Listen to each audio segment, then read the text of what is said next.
Le découragement que tu nourris est comme une graine que tu as semée dans la terre de tes pensées, de ton cœur et de ton esprit. Et j'aimerais regarder avec toi deux exemples dans la parole de Dieu qui ont fait face au découragement et qui en ont fait un palier de persévérance car ils savaient très bien et ils en étaient convaincus que Dieu est tout-puissant et que Dieu, au travers de ce qu'ils vivaient, avait des bénédictions préparées pour eux.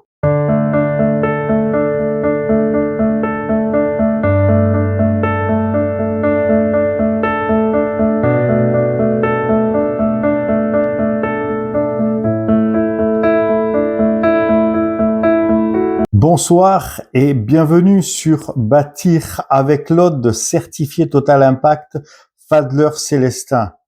Des ressources pour les professionnels, des ressources dans la foi chrétienne et des ressources au niveau personnel. Et ce soir, j'aimerais voir avec toi le thème qui s'intitule « Escalade ta falaise ». C'est parti. Le découragement que tu traverses, c'est tout simplement la falaise que tu es en train d'escalader, sauf que tu ne l'as pas réalisé, que tu n'en es pas conscient et que tu trouves que c'est pénible, que c'est long, que c'est fatigant, que c'est lassant et tu as besoin d'être renouvelé dans tes forces. Et pour cela, il faut être conscient de ce que le Seigneur nous demande de faire, à savoir, tu es en train d'escalader une falaise pour un but bien précis, tu es dans la volonté de Dieu, mais tu n'en as pas conscience. Et c'est ça qui décourage. Et j'aimerais te dire que bien souvent dans notre marche avec Dieu, Dieu permet des challenges et des défis pour nous amener à la prochaine étape.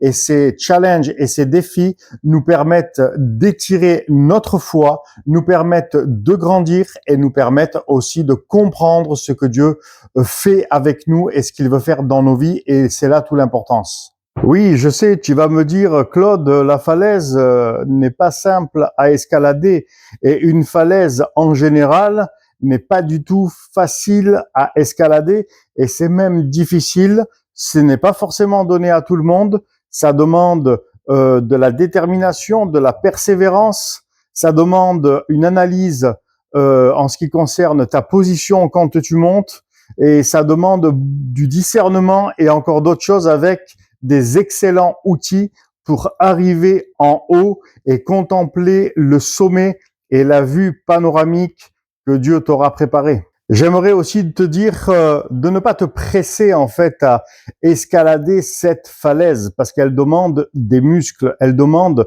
un étirement de la foi et ça prend beaucoup de temps pour monter, escalader une falaise et arriver au sommet et ça demande d'être prudent, ça demande d'avoir de l'attention, d'être concentré.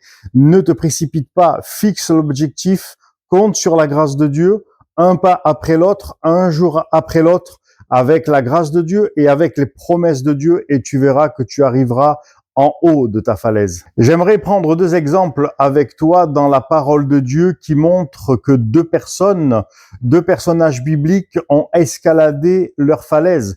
Et leur falaise était très, très, très difficile. Mais ils ont repris courage en l'Éternel, ils se sont confiés en lui et l'Éternel les a bénis à tous les deux. Il s'agit du roi David et il s'agit de Anne. Dans le premier livre de Samuel au chapitre 30, il est écrit que David, quand il est arrivé à Tsiklag, il a vu en fait qu'il y avait eu une invasion de l'ennemi. Et ses femmes, ses enfants, toute sa famille avaient été amenés captifs, ils avaient été kidnappés. Et tout le peuple était dans l'amertume, tout le peuple était en colère et ils avaient envie de lapider David. Pourquoi? Parce que David était le chef et la responsabilité reposait sur ses épaules. Face à tout cela, il est dit dans la parole de Dieu que David fut dans une grande angoisse, ce qui est tout à fait normal. Toutes les personnes et les enfants de toutes les familles ont été kidnappés, tout a été brûlé. Le peuple, en voyant ça, parle de lapider David, alors comment ne pas être dans une grande angoisse. Mais au verset 6 à 8 de ce même chapitre 30, il nous est dit que David reprit courage en l'Éternel. S'il reprit courage en l'Éternel, c'est qu'il s'était mis déjà à prier dans cette détresse qui était très très importante. Et ensuite, qu'est-ce qu'il a fait, nous dit la parole de Dieu au verset 8, il a consulté l'Éternel. Donc d'abord, il s'est adressé à Dieu pour la situation et après, il a consulté l'Éternel. Et c'est alors qu'il est écrit très clairement que Dieu lui a dit, va livrer bataille à tes ennemis et je te donnerai la victoire. Et la parole de Dieu nous dit plus tard que il est allé justement récupérer sa famille, il est allé récupérer tout ce que l'ennemi avait volé, autant dans sa famille et autant dans la famille du peuple de Dieu. Maintenant, j'aimerais te parler d'une autre falaise qu'une femme a escaladée. Comme je le disais précédemment, elle s'appelle Anne. Et la falaise de Anne, c'était l'harcèlement et les mortifications que lui faisait sans cesse cette autre femme qui s'appelait Pénina. Et la parole de Dieu, au premier livre de Samuel, chapitre 1, nous dit que chaque année, quand Anne montait à la maison de l'Éternel pour le sacrifice annuel avec son mari, Pénina l'a mortifiée. Mais nous allons voir ce qu'il s'est passé dans le cœur de Anne. Anne qui était triste, qui était démoralisée, qui était découragée, qui ne faisait que de pleurer et qui ne mangeait point. À un moment donné, son mari va lui dire, « Est-ce que moi, je ne vaux pas pour toi plus que 10 fils ?» Alors, dans la suite des Écritures, il est écrit que Anne se leva, alla dans la maison de l'Éternel. Elle pria son Dieu en remuant les lèvres. Et quand elle fut sortie de la maison de l'Éternel, même si le sacrificateur n'avait pas eu de discernement vis-à-vis de sa situation, il est dit que le visage de Anne changea et qu'après cela, elle mangea et elle but. Donc Anne, elle avait escaladé sa falaise parce que Dieu avait mis dans son cœur la conviction absolue qu'elle aurait un fils. Et ce fils, nous savons qu'il va s'appeler Samuel, un grand prophète en Israël. N'oublie jamais que les grandes falaises que tu dois escalader, elles ont une portée de bénédiction au-delà de toute mesure et sans précédent que tu n'oses même pas imaginer. Alors aujourd'hui, je t'encourage à renouer avec une vie de prière. Mais pas de prier pour prier, mais d'avoir cette dimension de prière qui consiste à avoir une conversation avec Dieu. Souviens-toi de Moïse. Moïse parlait avec Dieu et Dieu parlait avec Moïse et il lui répondait. Il parlait face à face comme des amis tous les deux. Et cela, ça ne concerne pas que Moïse, ça ne concerne pas que des ministères. Ça concerne tout enfant de Dieu. Tu dois avoir une conversation avec Dieu qui te construit, qui te bâtit. Et là où Dieu va te donner des révélations, là où Dieu va te donner de comprendre ce qu'il est en train de faire avec toi. Imagine un instant que un papa va dire à son fils, « Allez fiston, viens avec moi, on va parler tous les deux ensemble. » C'est la même chose avec Dieu. Demain matin, tu vas te lever ou ce soir, avant de te coucher, tu vas prendre la parole de Dieu, tu vas lire, tu vas avoir un moment de prière et tu vas dire au Seigneur, allez Seigneur, viens avec moi, on va parler ensemble. J'ai besoin que tu me répondes, j'ai besoin que tu me parles, j'ai besoin de te dire des choses. C'est entre toi et moi, c'est dans le lieu secret, c'est entre nous. Il faut que je te dise des choses, il faut que je te partage ce que je suis en train de vivre. Et Seigneur, j'ai besoin que toi, tu m'orientes, que tu me révèles, que tu me dises les choses. C'est ça, converser avec Dieu. Très certainement aussi, tu as besoin de comprendre dans la saison dans laquelle tu vis, tu as besoin de comprendre de la manière dont Dieu te demande de marcher avec lui.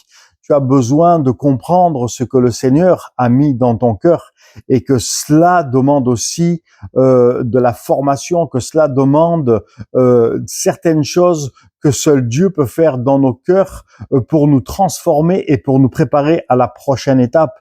Et ça demande de se tenir dans la prière, ça demande d'avoir une oreille aiguisée, une oreille développée, ça demande de s'intéresser aussi à ce que Dieu fait dans ta vie. N'oublie pas que nous sommes le temple du Saint-Esprit, nous sommes l'habitation de Dieu et que Dieu veut se plaire en nous et que Dieu veut que nous collaborons avec lui pour les plans et les œuvres qu'il a préparées pour toi et pour moi par avance. Et ça demande certaines périodes qui peuvent paraître difficiles. Mais quand tu comprends ce que Dieu veut faire avec toi, par toi et pour toi, alors le découragement se transforme soudainement comme un tout à coup de Dieu. Ça se transforme en jubilation et tu verras que ta falaise, tu vas l'escalader sans aucun problème et quand tu vas arriver en haut de la falaise, tu vas jubiler. Voilà, nous arrivons à la fin de cette vidéo d'enseignement et de propulsion dans la foi. Je te remercie pour la disponibilité que tu as pris pour écouter, pour regarder. Je t'invite à liker et à t'abonner à ma chaîne si tu ne l'as pas encore fait. Si cette vidéo t'a parlé, t'a interpellé et a mis quelque chose dans ton cœur venant de Dieu et que tu désires aller plus loin, que tu désires avoir des outils supplémentaires pour affronter, pour escalader, pour continuer à avancer, alors n'hésite pas à m'écrire, n'hésite pas à réserver une séance de coaching gratuit en ta faveur.